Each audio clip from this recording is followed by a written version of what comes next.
Hello, everybody. Welcome to OfficeHours.fm, episode number 89.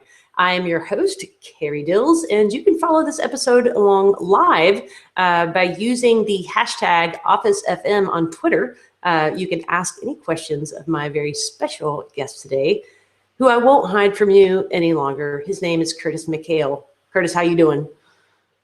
I'm great, and I like the Christmas jammies, Chrissy. Yes, Christy, apparently we have a very young viewer coming on via Twitter. We're seeing this pic here. And what are we eating there? Little ham bits? I don't know. I would personally vote for the goldfish myself, but that's just my own snacking preferences. So today we're going to be talking about writing better proposals. Last week, between this episode and the last, I sent you guys an email, if you're on the email list, with a link to Troy Dean's proposal that he uses. So hopefully you got a chance to take a look at that. And so we're carrying on with that theme in this episode. And Curtis actually just released a book yesterday. It was fortuitous timing. Curtis, what was the title of it? Is it actually Writing Better Proposals? Writing proposals that win work. Although it's only a good proposal if it wins the work, really. So writing better proposals could work. All right. So there you have it. We're going to be talking about that and whatever is on your mind in relationship to that. You can also tune in over on Google Plus and use their Q&A app if you want to send in questions. So without further ado, let's dive in.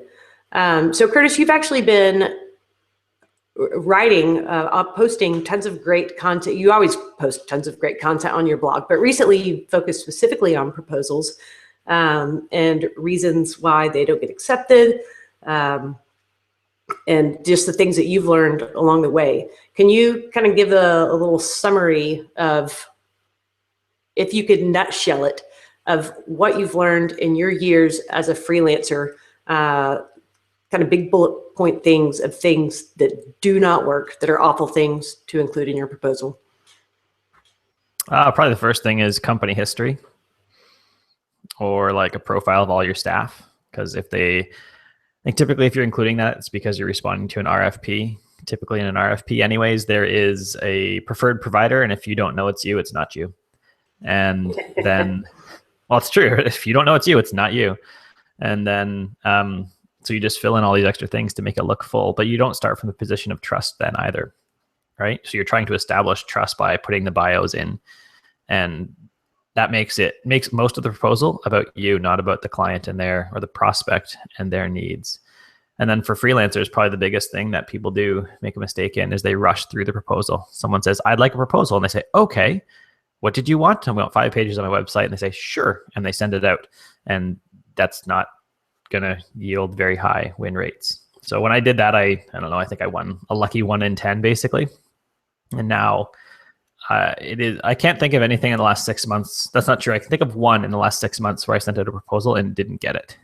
And it wasn't because they chose someone else. It was because when they looked at the work, the value actually wasn't there once they really sat down and started examining where they felt their business was. Interesting. Okay. So don't go and bore people with your company profile or too much information about yourself, and don't be hasty in writing proposals. That brings up something really that we've talked about before on the show, and that is the discovery process, and getting down, asking the whys, asking the more whys, to really get down to the root of what the problem that the customer is trying to solve. And using that as the basis of your proposal. Do you do a paid discovery, or how do you, when you send proposals, and I guess, sorry, I should clarify this, proposal also includes the bid, right? The actual cost? Yeah, and so that's okay. 2 parts for mine. It is the project plan, which I usually work on with the client a little bit. And so they get to see it, and they get to see everything except the pricing options we're going to give them and the timelines to start, because the timelines are based on the options, right? You choose option 1, it'll be shorter than option 2. But everything else we go through and we establish the value, we put numbers to their value. That's the other thing that a lot of people miss when they're rushing through it. So they don't get to the real problem. So maybe someone says, I need a new website, but why do they need a new website? Well, they need it because their online orders dropped 50% because their competitor has a new website. All right, well, that still doesn't mean you need a new website, right? The problem may be something else, really. It also doesn't examine, when you go through it too quickly, you don't find out the second level, third level of value. So if I find out we need more sales, okay, that's fine. But what are more sales going to let you do? Well, we've been holding off this other initiative, or we can buy in bigger bulk now because we have more revenue. Okay, so that's more value, right? We can hire another salesperson, which will include another 6 figures in revenue. Okay, well, that's more value in the project as well. And so then they bill based on this first more sales thing as opposed to all the second and third levels of value. And sorry, you cut out, so I hope I didn't cut you off. I did not cut out. I muted when I'm not talking. Well, excellent. You are a guest with incredible Google Hangout etiquette. By the way, just as a little side mention, I've had Curtis on the show a couple times before, but they've been pre-recorded. So this is the first time you, as a listener, can harass Curtis live. You can do that over at #OfficeFM. Sorry, I just made like a really awkward movement with my mouth there. I hung on the Office FM. Okay, so you touch on something that I know lots of people are curious about, and that's value pricing, or pricing based on value. Let's say I come to you and I say, Curtis, I need a website. Let's walk through this conversation of me coming to you with a need and then you writing that proposal. Well, even the first, I got one today and it says we need a new website for our church. And first of all, I looked at it, and church websites don't interest me a lot, so I actually sent them to somewhere else. But so you say we need a new membership site. It depends on the first email, even a one-liner. We need a new membership site. Please give me a quote. I almost never I just say, hey, you know what? Thanks, I'm busy, but no thanks. One that has a little bit more detail in it, 3 or 4 lines about what they're doing. It's fine. But then I ask them a bunch of questions, right? Why do you need it now? Like, what's the point of this? How are you planning to market it?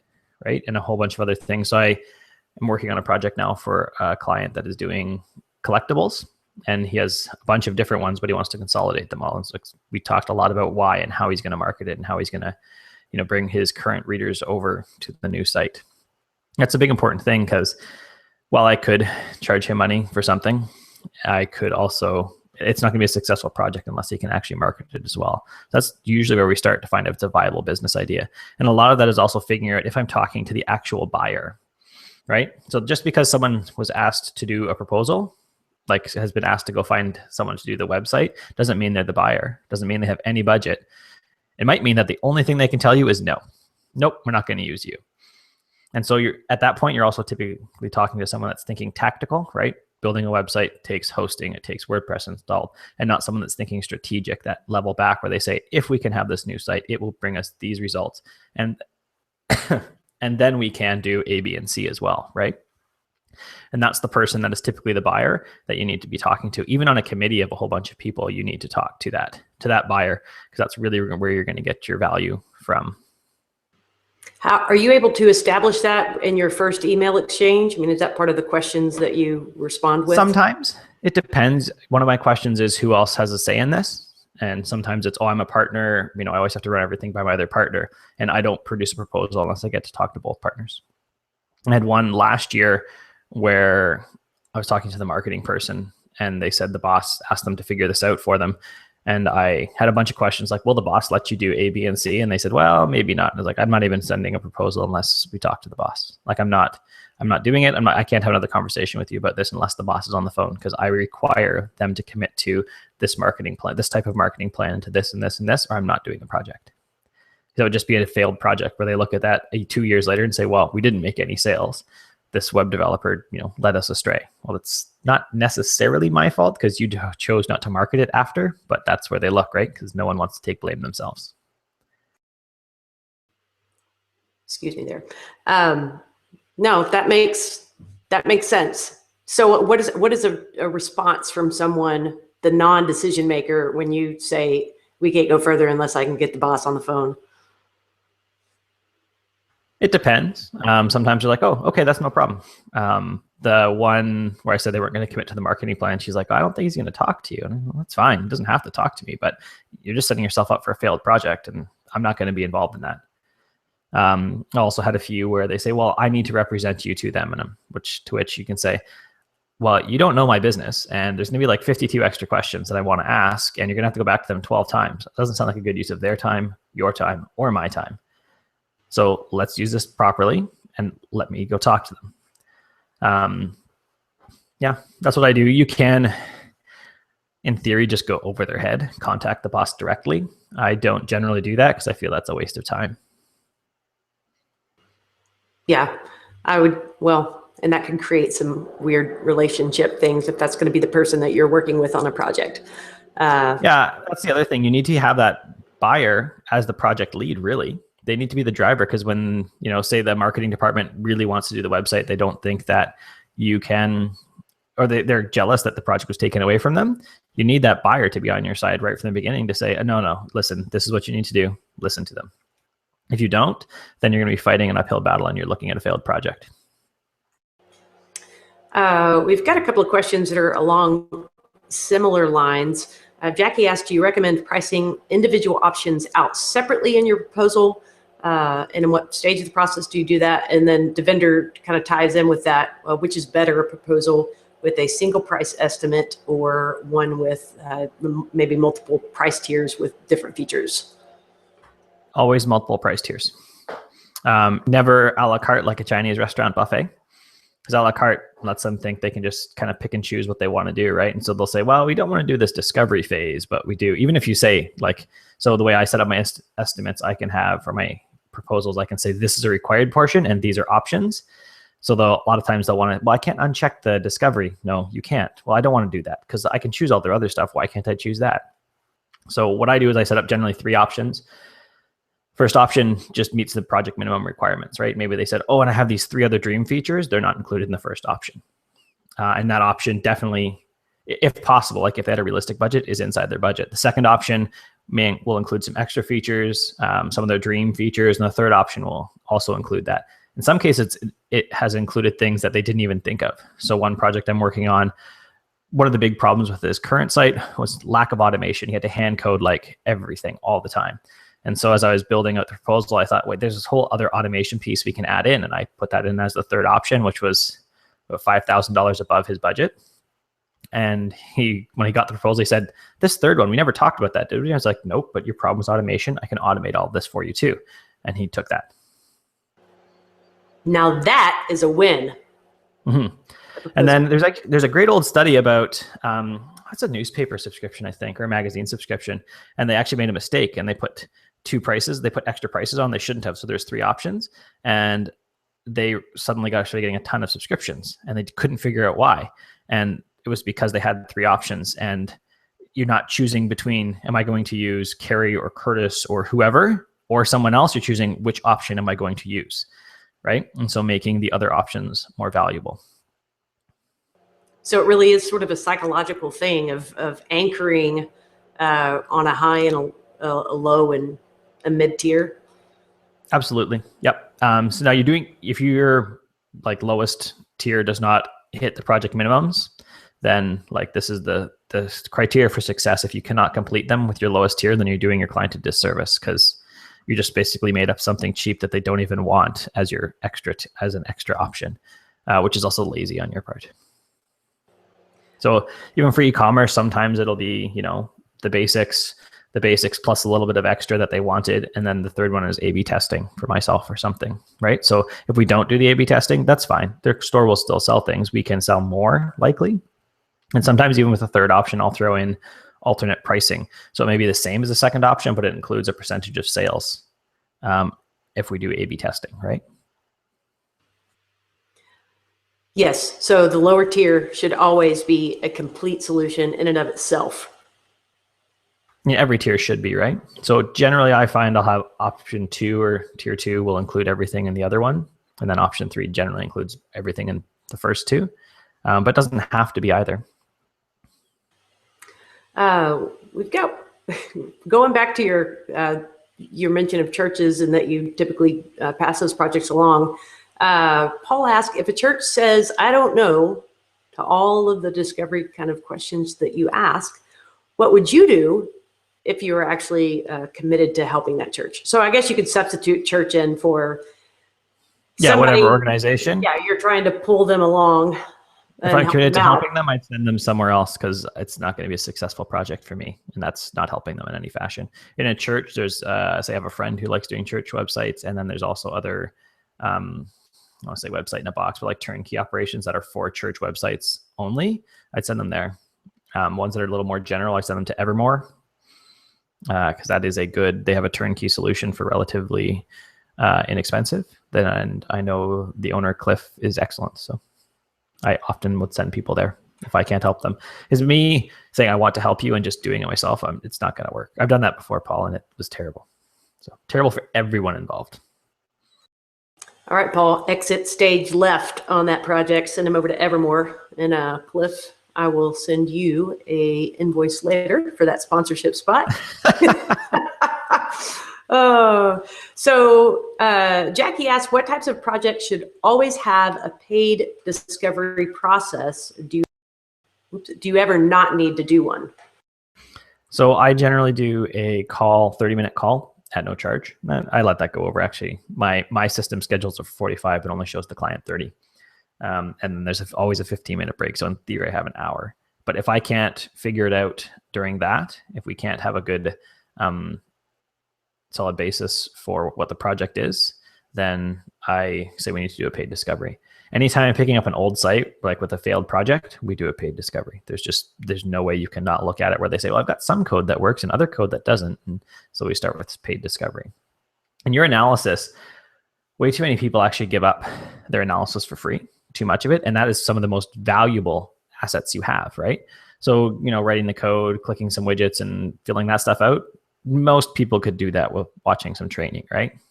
But the analysis, my 10-year business anniversary passed a while ago, which I didn't even notice until people started emailing me saying, good job, Curtis. But like that 10 years of experience is much more valuable in the analysis and working in the WordPress field, right? So even looking at a plugin, they say, I want to use, plugin A or plugin B, and I can look at it and say, well, I know Carrie did this one or Andrew Norcross did this one. They write good code in general. So yeah, that's the better one than the other one. Right, and that is all valuable. Indeed. I had a follow-up question on that, and somehow it just completely fell out of my left ear. I'll pick that back up later. Man, what was it? Because it was, well, anyways, if it was important, I'll come back to it, Curtis. So Devinder asked, how detailed should I remembered what it was going to be. And Devinder, thank you for reminding me. What you were describing was the smile curve, I think is what it's been called in research, but that the most valuable parts of a project that you bring to the table is that initial consultation and strategy and direction setting, and then ultimately the final deliverable. And then at the very bottom, so that makes the U shape or the smile, is the actual technical implementation that you're using. Because yes, not anybody can learn to do a widget. I think anybody can learn to click it and put it in the proper sidebar and set the title and click save, right? Yes, except yes, there are a handful almost of people anyone that might be. But actually, Devinder's question kind of feeds into this in my mind, and that's how detailed should a proposal be in terms of the tech that you're going to use to solve whatever the problem is? As little as it needs to be.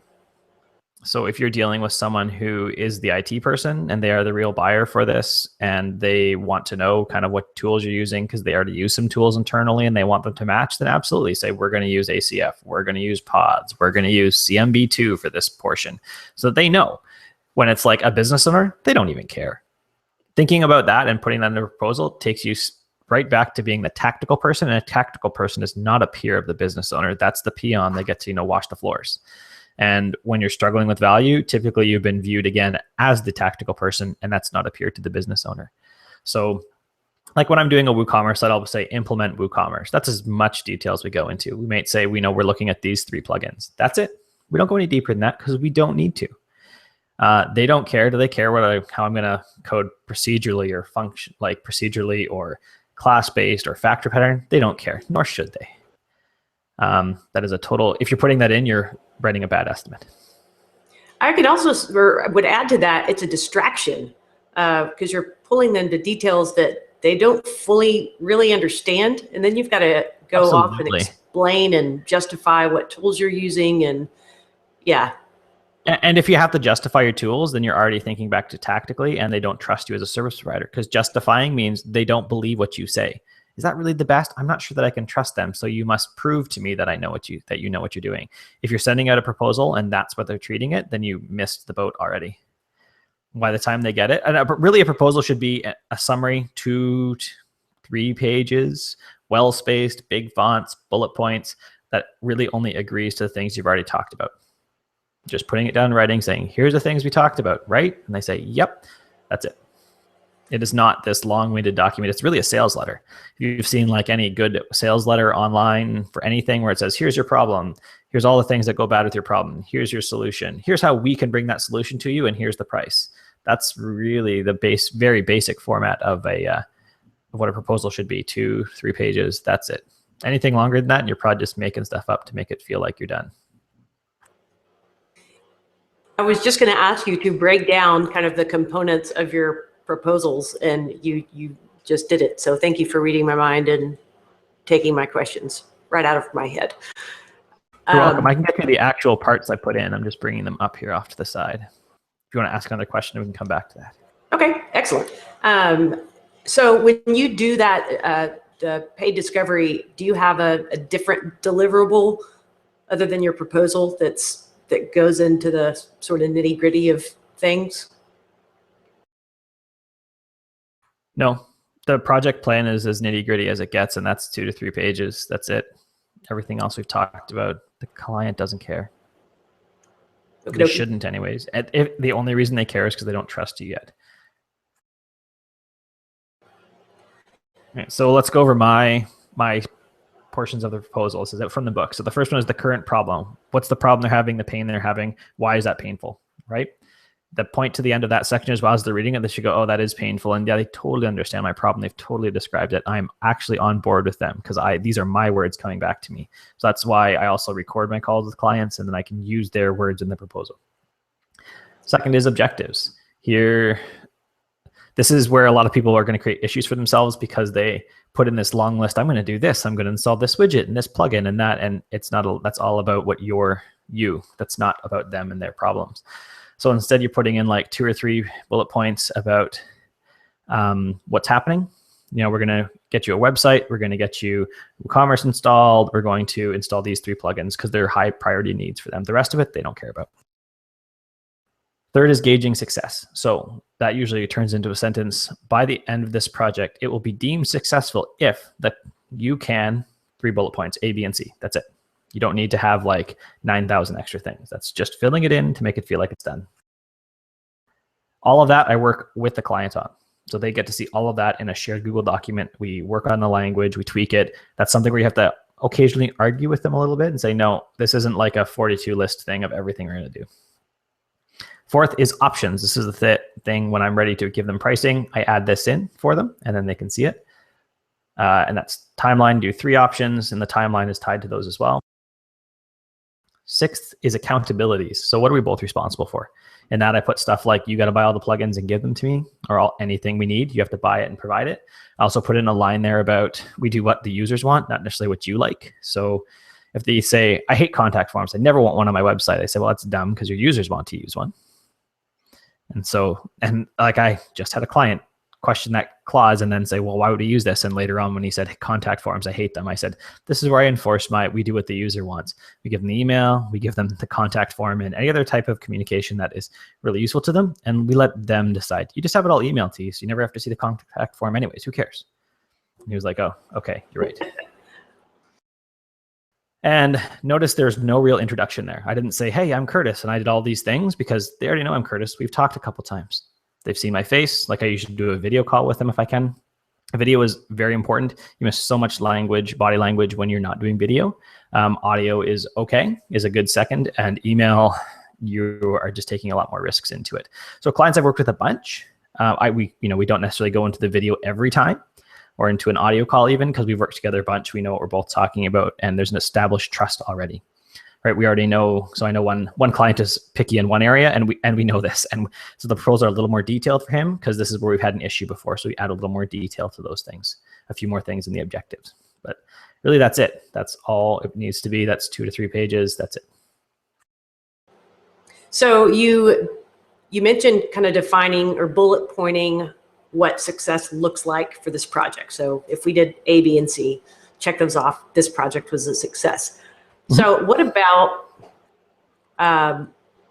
managing scope? If you're not getting down into specifically saying, I will do this, we're not doing this, and into those, get into more granular detail, then how do you manage scope creep, or when they come back and want to add something in that wasn't in your mind when you bid that project?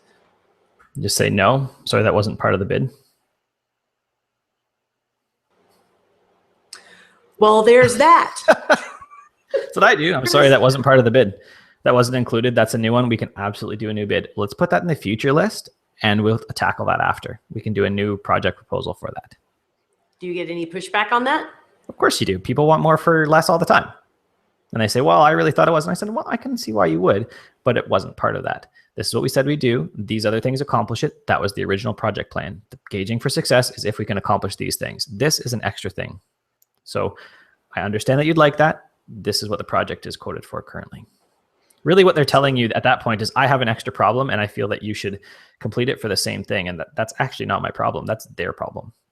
And I am paid to solve their problems, but I don't do it for free. I am paid to solve their problems.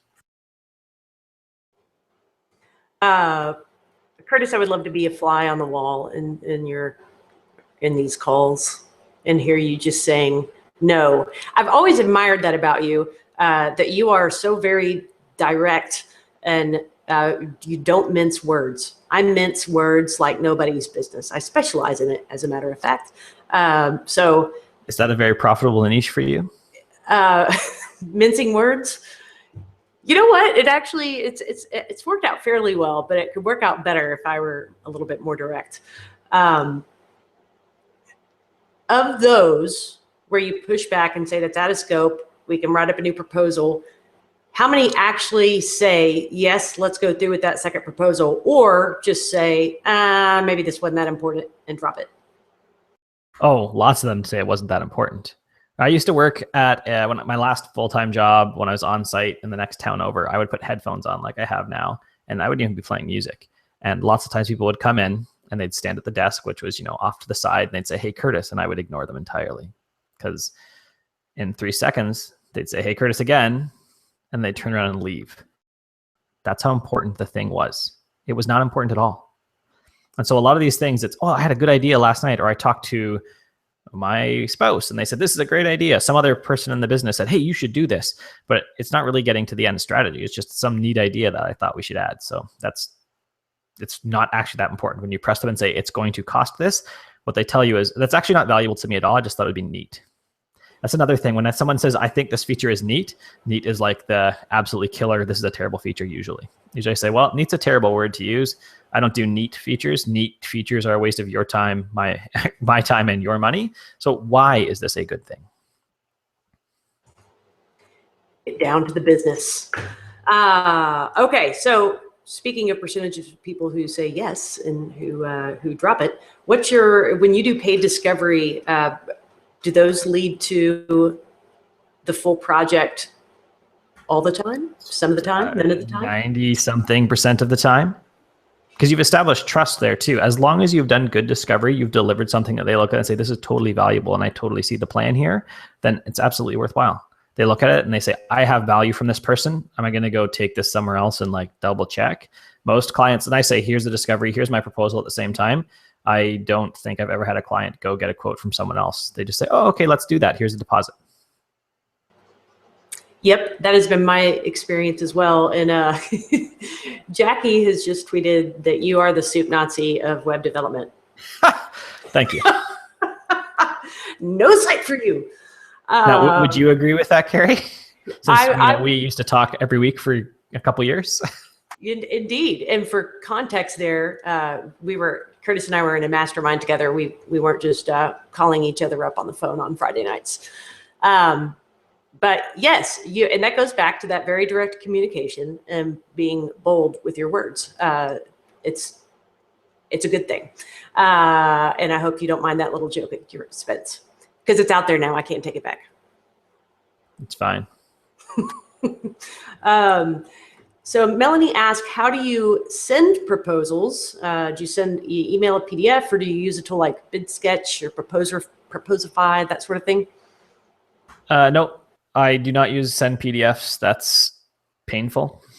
So yeah, that's painful. Once they're ready to make the sale, they get the proposal. They say, I want to do this. You want to make it as easy as possible, right?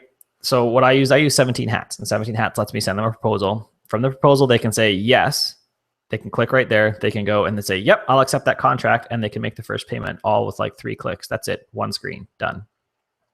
So the proposal, or the project plan, which is probably more typically what people would do as a proposal, is I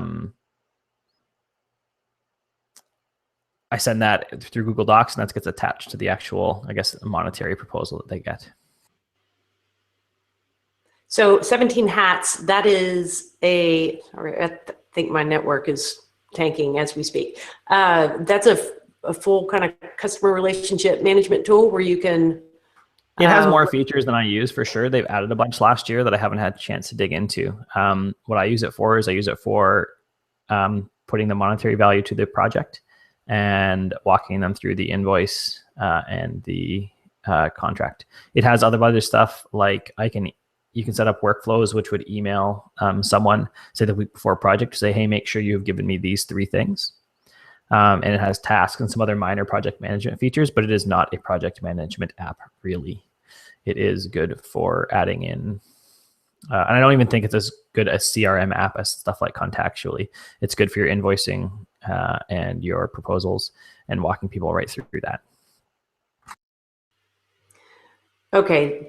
This is getting a little bit off topic, but you mentioned Contactually, and I would love for you to talk a little bit about how first, if you could just kind of share with listeners what the tool is, and secondly, how you use it to keep your pipeline full, so to speak. So Contactually is a CRM. It has, I guess the model it uses is buckets, and you can put people in buckets. So I even put like other freelancers in a bucket of colleagues, and in theory, unless I've had another interaction, I will reach out to everyone that's on my list that I've really talked to every twice a year or something, and just say, hey, how's it going? So when Carrie comes up, because I'm sure Carrie has come up again, I will say, oh, we just had this office hours talk and we chatted in Slack. So I don't worry about a lot of people, right? There's a lot of people that I see in Slack daily. We chat back and forth, and I don't worry about, continuing with that, because we talk lots of other stuff. Just like you don't, your husband or wife, theoretically, you've talked to them in the last, 3 months. So when you get this reminder, talk to your wife. You say, well, I did that yesterday. We're good. Right? Because you interact with them daily. But for my clients, I follow up with my current clients. I'm talking to them every week. My past good clients, clarifying good, because there's some I get and I'm like, I just don't want to, I'm not even going to bother keeping up with this person. But my past good clients, I generally talk to every quarter. I just send them, hey, how's it going? Any little details I remember, and that's it. And then clients people that I think could still become clients, I follow up with them every 5 months or so, just to see where things are.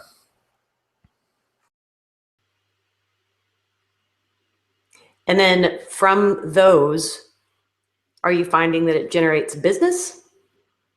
It definitely generates, it's generated recommendations. So Contactually, the first day I got Contactually, I was like, I really need to do this. I need a CRM. And I looked at the cost, like, man, this is really expensive, but they have a 30-day trial. So I'm going to do this. I'm just going to try it and try the 30-day trial. And the first thing that came up was someone that I sent a proposal to and I'd totally forgotten about.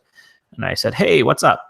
What do you think about this proposal? It's been about a month and a half. This is about the time you wanted me to get back to you. And they said, oh yeah, I'm totally ready to do $20,000 of work. just send the invoice and I'll send the deposit. And like with the end of the day, I had a deposit and I was like, well, contactually just paid for itself. Right. I would say so. That's awesome. So I would say direct leads out of that. I definitely have a good clients that I continue to work with. So I had one that I didn't have time for recently and that project didn't go well for them. And so they came back to me and that'll be another, couple grand, $4,000 or $5,000 project coming up. That is a result of me continuing to keep up with contactually. There's one guy I worked with like 5 years ago and he's still in the list and I had followed up with him. We share some same cycling passions as well. So usually when I email him, we just, hey, how's your training going? What Ironman events are you going for? And he has sent me someone in the last year.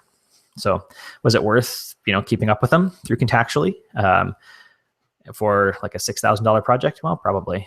I sent an email twice a year. I think that was probably worth $6,000, and a couple $100 that is contactually. You've definitely justified the cost of the tool with the payback. That is awesome. And Ginger, if you're on Twitter following along over at #OfficeFM, Ginger just tweeted a link to Curtis's site. And where you talk about contactually. By the way, Curtis's site is curtismchale.ca. For the longest, one time I wrote a post and I linked to Curtis's site, except I linked to curtismchale.com. And he couldn't figure out why he was getting all these hits from .com. And turns out it was me. I do own it and it does redirect to my site, but I forgot that you're Canadian and we had to treat your domains with a little extra TLC. Yeah, we also spell check differently. It's got a Q in it. I kind of like that. I like the British spelling of certain words better than the English spelling, but I just feel like, who am I to spell theater with the English version when I'm sitting here in Texas? I mean, it just sort of looks ridiculous. Okay, so there's your commercial break. All right, so got another great question from Jackie. She says, can you talk more specifically about your discovery process and how you drill down to costing out the options? So one of the first questions I even ask someone is, what's your budget? How much are you expecting to spend on this? I had one just this week. I probably get one or two a week where they come back with, I've got $300 for this site. And that's not viable. And so then I might refer, but lots of other people will say, well, I'm looking at in the 10 to maybe 15 or 20,000 range, but at 20,000, that's like the max, and it has to be a really good value, and it has to hit all these goals. And so we know we're generally in a range where some solution can work. So I'm generally not dealing with enterprise level clients where you need to start that conversation, and unless they say, oh yeah, we're looking at $100,000, then it's not going to work, right, with some enterprise level clients. So I know for most, single business owners or, with 10 employees that it will work at that price range. And then we start digging in deeper. So why do they want to do that? Lots of times we even find out during that process that there's like 5 of the things they really wanted, they actually don't need and are entirely not valuable. Even last year we did a discovery on a project and we started doing it. And then partway through we was like, it was going to be more work. And we knew that it was a bit of a discovery even as we did the work. And I asked, like, how much have you spent on this? And they told me the cost. And I was like, this is not going to pay off for like 52 years. Like, yeah, already. I'm like, so you should stop the project right now and just not pay me anything else. And they were like, no one said that to me. I had like another quote for like double what you were going to charge. I was like, well, that's dumb. I wouldn't do it. So the value. Sorry to interrupt you right there, but that's a really important point, that when you tell a client that they don't need something, they don't need to spend money on a certain thing, then or at least it's a dumb business idea, right? Maybe like the idea you have right now is just not valuable to you. So maybe if we wait a little bit, there will be a value later. Yeah, that's a huge trust builder because you've just tried to put money back in their pocket instead of spending it. Yeah, I've refused to send proposals to people. And I was like, well, I looked at the numbers. Here's the email where I looked at the numbers of your project. This is a bad idea. You should not do that. This is a bad business idea. And they've said, oh, again, we got a $40,000 quote for this. And you said that it's not worth it at 10. And I see why your numbers say that. So that's good. Thank you. We're not going to do this. And they've come back to me, 6 months or a year or 2 years later sometimes and said, I would like to work with you. This is our new idea. Do you think that's valuable? Can we schedule you for a scoping session or for some discovery around this? Yeah, sure. We can do that. So, and what you need to do is you need to get dollar values out of them, right? So lots of clients lots of people in general aren't happy to do that. They all get scared about, talking about their finances and how much they earn and everything like that, because there's some social stigma against it. And because we too often equate our personal worth with the dollar value we actually earn, which is retarded. So they'll get scared about that. It is retarded. It's dumb. We're doing I'm putting a dollar bill in a jar every time you say dumb or stupid. Okay. Well, it's almost enough to buy your book. Good. Cool. Now you got me off track there, Dills. Sorry. I say, so when they're talking value, so sometimes they'll say, oh, I just want to see what you're going to quote first. And what I say back to them is I don't send a quote unless we're at least in the right ballpark. So let's figure out what sounds expensive. What about $5,000 or $10,000 or 15 or 20? And then at some point they go, oh, that's starting to sound expensive. So we at least have a range.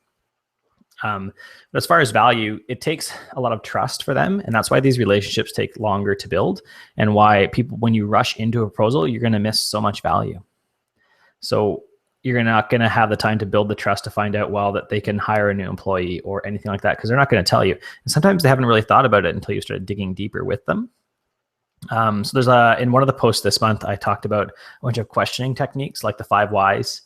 Or reflection is another one. So I have a counseling degree, so I've got a lot of these kind of ingrained in me. But reflection, right? So when they say, so we'd like a new site. So, oh, you'd like a new site. Why? We just repeated what they said and said why at the end, right? That's a really good technique. And they say, oh, well, we wanted it because of this. Well, why do you need that, right? We're just basically saying it back to them again in the form of a question. And the 5 whys are what that's who, what, why, when, right? And how, which is an H. Yeah. So, or asking why 5 times. That's actually 5 whys is why 5 times. Sorry. Right. So why do you want this? Why do you want that? Why is this valuable? And just keep going deeper. And it's not until you've asked that lots of times that you really get the value. And most consultants don't want to do that. I'm sure some consultants listening, when I'm like, I've talked about all projects at like the $10,000 to $20,000 range, like, well, that's crazy. And that was crazy for me a few years ago too. But as I started to slow down my estimate process, my proposal process, the dollar value just kept going up. Right. I think years ago, I remember my first like $10,000 project, and I was like absolutely astonished and like ecstatic that I made $10,000. And now like my average project, that's like a lowish project typically. So you've hammered home the point quite beautifully that proposals should be, and really your business as a freelancer or a small business owner should be focused on being the strategizer, not the tactician. Strategy, Good. not tactical. Good. For some reason, I was thinking back to old George Bush, the strategize anyways, never mind. I'm going sideways on this one. What about the person who, because there's a lot of folks in the WordPress space who are at this point earning their living from being the one who adjusts the widgets or, makes a page template or whatnot. They really are more on that implementer frame of mind. It's still valuable though, right? Yes, not saying that doesn't have value, but if that person wants to be able to expand and move into thinking more strategically, how do they go about? Is that just time and experience, or is that part of it? Is that I think some of the best things you can do is start reading. Probably one of the best books that I'm just reading, starting to dig through now is what's it called? How to Read a Book. That's where you need to start if you're going to really start investing in reading. How to read a book, because pretty much everyone can read a book, which just means they can look at the letters and understand what everything says. But very few people can actually look at it and say, okay, this is why they said all these things, and step back. Yeah, so that's the first thing. But then you read stuff like my book on proposals, right? And read business books, listen to podcasts that are talking about your business, and just start thinking about it strategically, right? So always ask why. Why are we doing this? I actually used to lose jobs because I asked why. We always ask why. I just want you to do the dang job. And I'd be like, okay. And like, you're fired. Oh, okay. That was like my first 3 years married. He lost the job. Why? Because I asked questions again. So that has always been ingrained in me. Why? Why are we doing this? This seems like a silly reason. I'm not laughing at you for losing a job, but I can't believe that you got it because you asked why too many times. Yep, the boss just wanted someone to do something. They didn't want to have to answer questions. Did we stop you mid train, or are you? I don't know what I was going to say. So okay. Sure, I have nothing left to say. I could make stuff up, I suppose. It's all good. We've got plenty more questions to get to, and then you can make some stuff up. Chrissy says that you have a counseling degree, and that certainly explains a lot about I could pull like 5-inch textbooks off my shelf that I actually read for fun still. Let's not. Let's leave that for another episode of a different podcast. See, Devinder asked, do you have a team? Do you subcontract or outsource parts of the project? And I'm going to add a little extra to that question. And when you're in that proposal process, how are you kind of bidding out what you think you'll need to pay that contractor? So I will bid out stuff like, I hate doing payment gateways. It just, am I technically proficient enough to do them? Sure. I just hate it. So I contract that out to Daniel Espinoza, actually, usually. I often would get him to do that. And I generally know what he would charge, and I'll just double check with him a lot. We're in a Slack channel, so I'll say, hey, are you still charging about this for a plugin? And then I usually add 20% to it as what I expect. And then when I save the money for him, I would save 10% extra, just in case, because it is not his problem. If I'm low on funds, that's my problem. So I need to pay whoever I'm subcontracting at that time. And so I'll tell clients that when they ask, do you subcontract? I'll say, well, in these circumstances, yeah, because that's a total waste of like my time and your money, and I'm going to be frustrated. The project isn't going to go well, and that sounds like a bad idea for both of us. So I subcontract out sometimes, but it's really just me. Yeah, just me. You're looking at my whole team behind me. Your bicycles and such do work for you? I guess I've got Eddie and Alfie, the cheerleaders from Affiliate WP, and Lego. There's Lego beside me. Bartman awesome. And Scratchy are cheering me on too. Oh, well, you're being cheered on Twitter as we speak, and trolled lightly. That'd be Daniel. That'd probably be Daniel, actually. Wouldn't it be trolling me with the goose earlier? Yeah, it was. You nailed it. Okay, so excellent question, because it happens to everybody. What do you do when red flags crop up after you've accepted a project? It really depends what they are. If it is, so I had one client last year, and the detail that they wanted, I struggle with getting to that point. And we had a good long talk about it. And at the end of that, we probably weren't both ecstatic at that point in the project. And we admitted that, like, I wasn't happy. He wasn't happy. I was doing way more than I thought, and he wasn't getting what he wanted. We had a good talk about it. We agreed what level we would hit, and we finished the project off. And at the end of the project, we had another talk and said, well, how do you think? He's like, I'm really happy with how it ended. How do you think? I'm like, I was really happy as well. We've done projects since then, and we have talked about it. And he's like, hey, we want to be specific on this, because this is the part where we struggle together. Like, yes, that's right. Other red flags, then, like, it was just one where I can't do this. Then my contract says I get paid for what I've done, and either of us can walk away at kind of any point. They get everything, and I get paid for the work I've done, and we're done. It's so freeing to walk away from a bad client, or a client that just creates so much stress. Absolutely. I admit I had one last year that I was pushing through, because at that point I needed to do it monetarily, so I could take my month off at Christmas. And I had a little eye twitch going on for like 3 weeks just with the stress.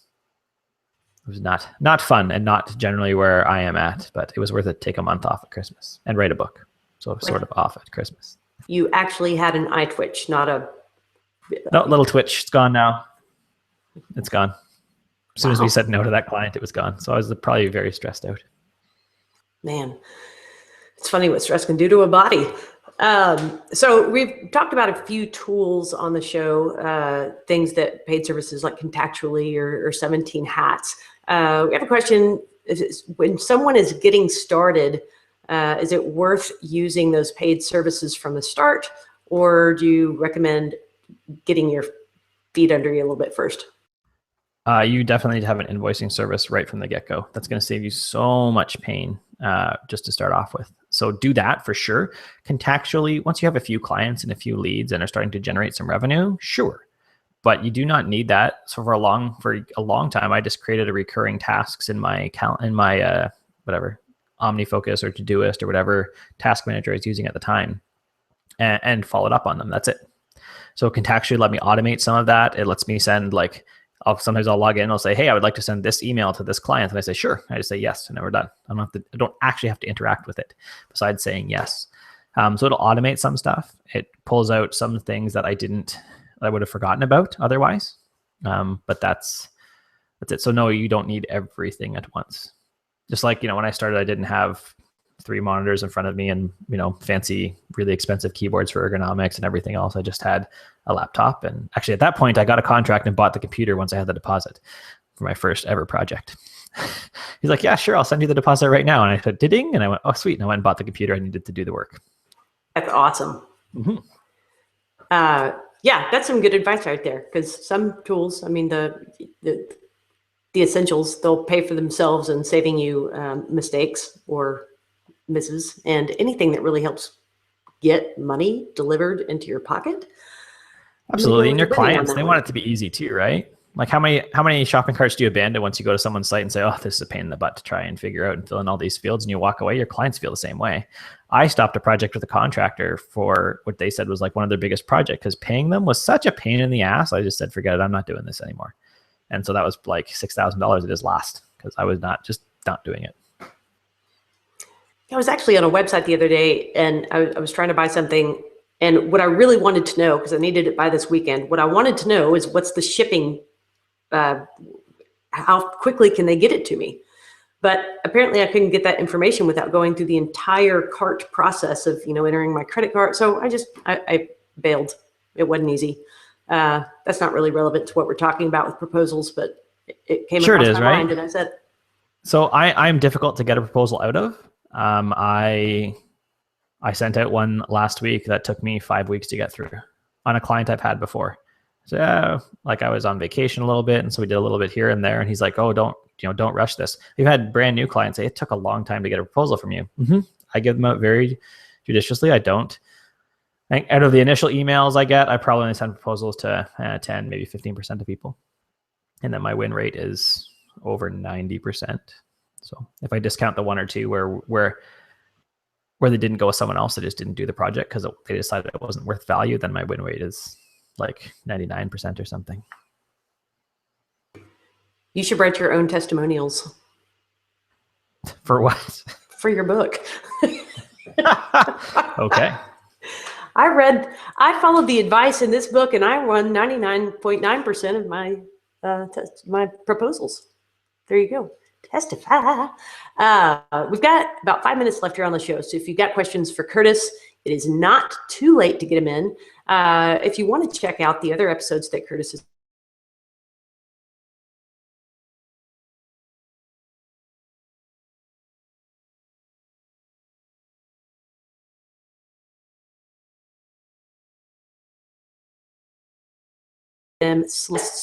subscribe if you want to get little friendly emails from me about once a week. With that, okay, let's. Angie Meeker is not able to tune in because she's sitting in a parking lot waiting for school to get out. So Angie, when you listen to this later, know that we were missing you. I hope that's her kid she's waiting for. Because how creepy would that be if it was not? I mean, yeah. And sorry if I cut out earlier. It's perpetually, I can't get good internet access deep in the heart of Texas. It's like I'm surrounded by steel walls or something. Okay, so back on the proposal writing, the actual contract part. I know in the past you've used something called the Contract Killer, which is open source. Do you still use a version of that?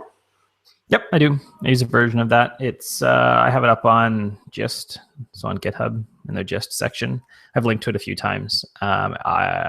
It may be slightly changed from what it was there, but it is 90% the same. And so with 17 Hats, they see the proposal, they say pick their option, they say yes to that, and they click through, and the next thing they see is the contract, which is that, and that's like 2 pages as well. And it's that's actually, I get lots of responses from clients saying that is the best contract I've ever read. That's hilarious.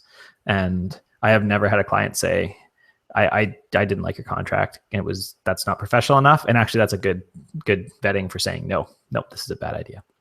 And I also use the 3 Wise Monkeys NDA as well, which is from the same guy. And it's very similar. Three Wise Monkeys NDA, very similar in content. When I have to do an NDA. And then from there, 17 Hats walks them from the contract right to the invoice and the first payment. So.